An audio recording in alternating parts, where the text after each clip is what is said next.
Hello, my name is Davidson. I come from Oakland, California, and this is Wildfire 2016 Summer Edition. I taught a class for contact staff on pressure points and locks. So we looked first at a lock that starts here, and so we talked about how most locks have 3 points of contact with the body. Some of them have only 2, and gravity is the third point, holding the other end of the staff down. So right now this lock has a point on my fingers, a point on the inside of my arm, and a point on the back of my torso. And from this lock we can move into all kinds of other contact movements. We can move into a fishtail here, and from the fishtail we can recover the lock by adding a third beat to it, returning off to the side. From here we can also move into a halo and recover the same lock on the opposite side. We can also move from this lock, we can also move from this lock into an angel and recover the same lock on the far side. We talked about another small variant of this lock as we're moving through a fishtail here, adding that third beat in the center and the front. I'll grab the staff between my elbow and my torso and pass my hand around the far side of it. When I return out to the side over here, I have a new lock. This one is quite strange. It's between my fingers, the top of my fingers here, the inside of my elbow, and the back of my body. From here, by turning to the side, I can pull out into a frontside Steve.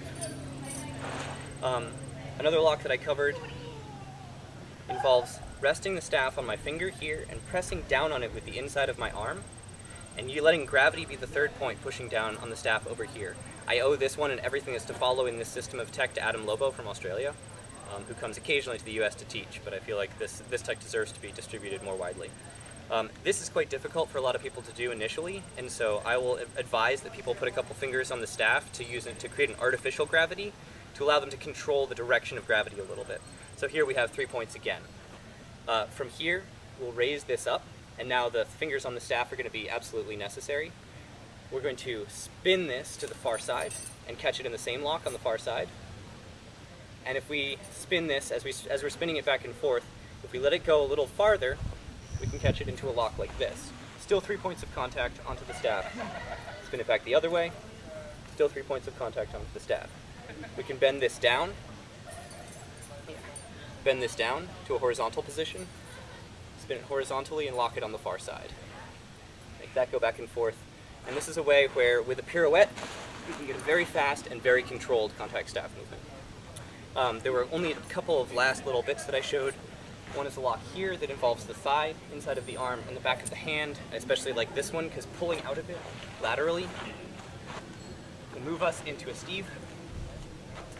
And the final one was from the ground. I like to think of this juggling kick-up. Maybe I can't do it in a skirt. This juggling kick-up has a locked move as well because we're using gravity and 2 points on the body to pressure the staff up into the air. Thank you.